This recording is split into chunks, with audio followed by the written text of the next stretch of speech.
Today, we're gonna talk about mastering. We're gonna cover the basics so that you're all set up to master. This is it, Mastering Basics with Falk. Yes, myself and I.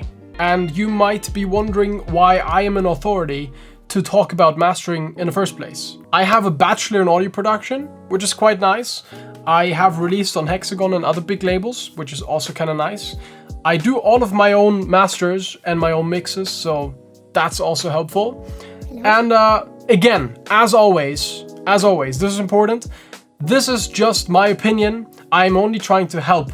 If you have different opinions, feel free to put them in the comments. This is just all of the things that I've learned over the years that I think are gonna give you the basic understanding, right? That's why we're here. We're here for a basic understanding of mastering. We're not here to make the most professional master. This is just so that you have a rough idea of what a master consists of. Okay, so the first topic we're gonna talk about is dynamics. And before we get into this, the list that I'm going to go through is also the order in which it should be ordered on your master. So the first thing should be the dynamics. Then, we're going to talk about equalizing, stereo imaging, saturation, and then maximizing. And that is the order you should have it on your master as well. So dynamics, dynamics has to do with the way your volumes are. So the volumes of your track, right? If they are all the same level, there's very little dynamics. If you're all in the same volume, no dynamics. If there's a lot of difference between low parts and loud parts in your track,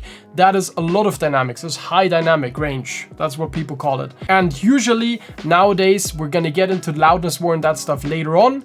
Usually you're gonna try to master it pretty loud and get rid of a lot of the dynamics so that it is easier for the listener to listen to. First thing you wanna have on your master is a compressor. And you can use a compressor or a multiband compressor. That is in reality the same thing, but here's the problem. You may not be the best at mixing, neither am I. I actually quite hate mixing, so I try to do as little mixing as I can with a professional sound at the end. And one way to do that is to use a multiband compressor instead of a normal compressor on the master. You would use a compressor to get rid of the loudest peaks and resonances and take some of the loud transients out and just in general shape the track in terms of volumes, if that makes sense. So you get rid of all the loud peaks, you bring out all the quiet sounds a little bit more. You basically reduce the dynamic range of your track a little bit.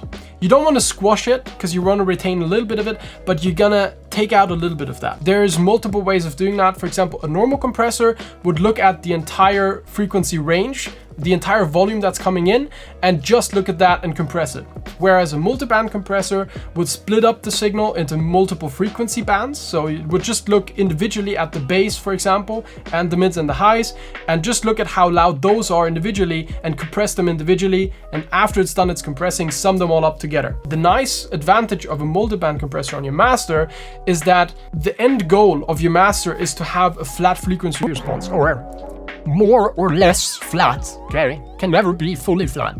But a multiband compressor will naturally help you to achieve that if they're all set in like a reasonable setting. One thing with your mix and genre, right? It's important that you do this step, the dynamics, you take out the transients according to genre. If you make dubstep, right, you want to go pretty ham with this because it's like, if you listen to other dubstep tracks, you can hear it's very squashed. But if you make deep house or lo-fi maybe even, you would go a little bit less ham with dynamics because you want to retain some of the character that you bring in through dynamics. So it's very important that when you reference, especially for dynamics, that you have a look at logical reference tracks. One more thing that we got to talk about, it has to do with your sound design. For example, my bass, the typical signature Falk bass, right? Introduced the sound here in the YouTube video. That bass only works because it's squashed and compressed like crazy. If I were to drive that without a lot of multiband compression and, limiting on the master, it would sound very thin and not have as much thickness. And I would need to bring in a lot of that thickness in the mix instead of on the master. So a lot of modern sound design doesn't actually only come from the singular sound design, like from Serum or the plugins used. A lot of it also comes from the master used. And the more harder your master is, the more visible or like the more audible it will be for the audience. Does that make sense? So that is it for dynamics. That would be the first step. Also, we're not going to go into a lot of detail about the actual plugin specifics, right? This is just to get you an idea. All right, let's move on. The next function that you will want to use is equalizing. Equalizing has multiple things that you want to do. You will want to start off with overall shaping. Okay, that's what I called it here. Overall shaping means on the master EQ, you don't want to make drastic dents. You don't want to have high Q factors. You just want to do like gentle slopes, shelves, you know, small little details, but not drastic changes. The reason being, any drastic change that you want to make, anything that's not a broad change, you will want to do it in your mix instead. So, you know, go back to your track, fix the mix, and then on your master only do recalibration, if you will. The next tip that I will give you, this is a very cool one. This is something that I do a lot on my productions. You want to relocate your high end. And there's two signals for a modern track. You have mono signal and stereo signal, right? Especially when you do a master, you want to split your EQ into mid and side EQ. But usually there's going to be a lot of content, a lot of things happening in your high end. And you can boost your mids and lows a little bit more if you make space for the lows and mids in your mid signal and push the high end to the side. The way you would do that, in your mid signal, you do a high shelf and you take the highs down. And in your side signal, you bring the highs up. Overall, you're gonna have the same amount of highs. If you take out 3 dB in a mid signal and you boost the 3 dB in the side signal, you're gonna be fine. It's not really gonna change your frequency. It's just gonna move the high end a little bit further to the side, which is gonna give your mono bass, right, more room to breathe, gonna sound more professional, it's just gonna sound more high end. It's gonna sound better. Another thing you may wanna do is do a little cut or a little bit of a dent at 2000 hertz, maybe 1.5K to 3K hertz. The important thing there is that is the frequency where our ears are most susceptible to pain, right? If you have a very loud 2000 hertz snare or something like that, it's really painful. It really hurts. So what you can do instead, do a little dent there, especially in the side signal, it's very important. Then, right, it's not gonna feel as harsh. Then we have a whole little topic on its own, which is, do you do a low cut on the master or not? I think not. All right, there's a lot of disagreement. Many people say yes, many people say no. I will give you my opinion.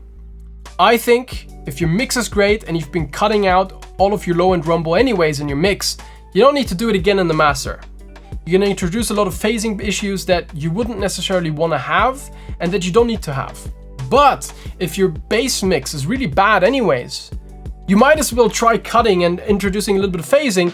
Maybe it's gonna help your mix. Maybe you're gonna get a little bit of distortion because of like an analog filter or something like that. A little bit of resonance in the low end that's actually gonna boost your low end. So, I wouldn't do a low cut, but people do. If you do one, make sure it's not too harsh. Make sure it's not a brick wall. Make sure it has a little bit of a slope, and don't let it go above your lowest sub note, because obviously then you would be EQing out your sub, which is the opposite of what you want to do. You want to have more sub and not less sub. In any case, I would recommend not doing it. The next thing we want to talk about is stereo imaging. If you've been listening to a very thin track the entire day, your context for your brain and your ears is going to be, oh, this is how wide things are. You're going to mix accordingly. My tracks are usually too wide. There's other people who their tracks are too thin. So get a few tracks, listen to them, professional tracks, ideally by people that know what they're doing. The idea is you don't just want to hop in, stereo widen everything, boom. You want to approximate another track, because in your mix, right, you might have produced a track that is very thin by nature. Then you will have to do a lot of stereo widening on your master. But if you already had, like, maybe you were mixing on headphones or you have your speakers set up a little bit weird, maybe you produced it too wide already, then you don't want to add more stereo width on your master, right? That's the basic idea. So reference a lot, especially with stereo imaging, because it can mess up a really good track very quickly. Next thing is you don't want to use any delay stereo effects. So in this case of the ozone, you don't want to click on stereo-rise, okay? You want to uncheck it because you want to use the Haas effect. That means it does stereo, but it does it by changing the phase. Instead of introducing a delay between left and right. There's two ways you can do stereo: increasing delay between left and right speaker, or by phase shifting stuff. And you want to just use the phase thing because on your master you have everything. You have kick and you have vocal and you have everything. And imagine you increase it, you have a delay with your kick left right, right? So you have two transient, cuckoo, cuckoo. Imagine you play that on a festival speaker and it's summed to mono and your kick goes brah, brah, brah. You don't want that. You want one transient for the kick. So that's why you wouldn't want to introduce any delay between left and right. I think one more thing that we need to think about is your mono sub region, right? So anything under 100/90/80 hertz, you want to cut out of your side signal because you don't really need that. It doesn't have to be stereo, your sub. It can be mono. It's okay. Sometimes though, it doesn't have to be perfectly mono, right? It's fine if it's like doing a little bit of things. You don't need to go full on to like minus 100% on the stereo and just, right? Also, I would recommend if you look at your sub, right? I would recommend soloing it sometimes and just listen to it. If you have stereo elements in your sub, fix them in the mix first. If you can't fix it in the mix, fix it in the EQ stage. And if you can't fix it in the EQ stage, then drag down the slider to 0, okay? And don't click on stereo-rise, yes. All right, the next thing we wanna have a look at is the saturation and texture. The cool thing with having saturation and texture in your mix is it creates the feeling of being a really high fidelity master, when in reality you're just introducing it with a little bit of, exciter. So, think about this. Your brain's evolved to like a certain type of sound, especially tape. Tape for your brain sounds very nice, it sounds very soft. It's very, this very nice little texture stuff, because most of the old school vinyl records, all of the old school mixed master tracks were done on actual tape machines, right? So it wasn't computer in, computer out. It was microphone into the recording, into a desk, into an actual tape, like a physical tape, magnetic tape, right? And on that tape, there was impurities and imperfections, and those little noises, you can imitate those. And you can trick the brain into thinking, hey, this wasn't made just in the box with FL Studio. This was mastered on an actual tape machine that costs 5 million euros, just by adding a little bit of noise. You can get a little bit of a retro and vintage feel on your tracks, a little bit of character, a little bit of, human factor, I would say, by adding tape distortion and tape saturation, because distortion is probably a bit too much on your master. And what you can see here on that picture, right? That's kind of how I have it set up usually. Just do it in the high end, because in the low end, that saturation is gonna feel like it's not supposed to be there. It's gonna feel broken. Whereas in the high end, it's gonna introduce just a little bit of sizzle, which is nice. So, that's how I have it set up. Just a little bit of tape noise, if you will. You can use any type of tape emulation plugin if you want to on the master. It doesn't have to be exactly this from Isotope. It doesn't have to be a lot of distortion. It's fine if it's just a little bit of saturation from anything. Also, most people skip this step because it's not really necessary. Nobody's gonna notice. It's just subconsciously adding a little bit more flavor.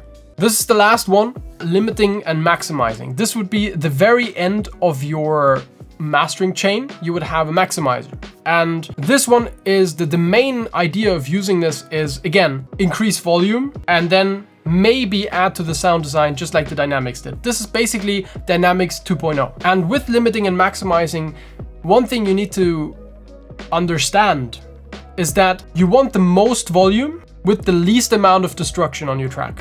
So as clean as possible, but as loud as possible. If you go too loud, you get too much distortion. If you're not loud enough, you're not loud enough. Never go above 0 dB. Logical, because everything above 0 dB will clip. So make sure that whatever limiter you're using, you're not going above 0. The next thing is Loofs. Loofs. Loofs. Loofs. Loofs. Loofs. Loofs. Loofs. Loofs. Loofs. Loofs. Loofs. Loofs. Oh, I love myself some loofs. Loudness penalty, and Spotify takes down your volumes, and loofs are important, and if you don't do loofs properly, you gotta like, yeah, blah, blah, blah, blah, blah, blah. No one cares. If you make electronic music that is supposed to be played on big festivals and clubs, you make it as loud as you can. Please. Reference with loofs, yeah, maybe, right? Have a listen to the average volume of a track here, average volume of a track there compared to yours. Don't use it for mastering though. And then there's also the amount you push your limiter at the end of your mastering chain. Depends on the genre you're making. For example, again, if you're making electro house, tear out dubstep, you know, any other dubstep, drum and bass, you probably want to have a very harsh, modern, robotic electronic master, right? So you want to go pretty hard, you want to boost it. If you're making hip hop, if you're making chill stuff, lo-fi, ambience, yeah, you probably want to have a more soft and vibey feel. So there, it would make more sense to leave a little bit of more headroom, not push the master so hard in terms of limiting and maximizing. So don't be stupid, is what I'm trying to say, okay? Think about it, be logical about it, and then, you know, reference a bit, as with everything. And that's it. That was quicker than a mixing masterclass. If you haven't seen it, it's gonna be in the card. Maybe on that side, up here. Yeah, nice. Now, it's time for your questions. Can you explain how to fix phase issues? What even are phase issues? We have 1 here, 0 here, and we have -1 here. This is dB, okay? Decibel. And here we have time. Doesn't really matter what is there, but yeah. So, if you think about it, you have a bass wave that is maybe doing a sine wave that is doing this, okay? And it's like oscillating back and forth. And then you have another bass wave, which is maybe doing something a little bit more like this. Let me just do the perfect opposite. All right, with frequencies and everything, there's a thing called superposition. And with superposition, what you do is you add the values together. So let's say here we are at 0.5 and here we are at -0.5, just for the simplifying, right? So you basically add these two values together, and what you're gonna end up with is something like this. There's not gonna be any sound, okay? You're not gonna have any sound because 1 minus 1 is 0. In reverse, if you have something like this, where you have waves that are the same, these will stack up. These will create waves that are even bigger, that are superimposed. There's going to be a volume difference. Obviously, in reality, it's not this easy. This sound, which is your intended wave, right? You want this sound. So any wave that you add to this, right? You're going to have to superimpose. And this is kind of like what phasing is. Okay, next question. How EQs affect the phase? Anytime you make an EQ change, you also change the phase. That's why. Within the region where you're doing your change.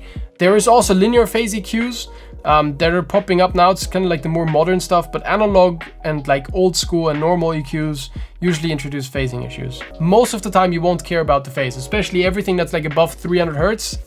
Who cares? All right, so we're back in Photoshop. I wanted to explain clipping as well, because clipping is important as well. So let's say this is our wave. Oh God, that's a janky wave. And this is before mastering, right? So now, let's say we add a master and we boost this before the limiter. It might look something like this, right? So it's gonna go beyond 1. Oh God, yeah, ignore the last part.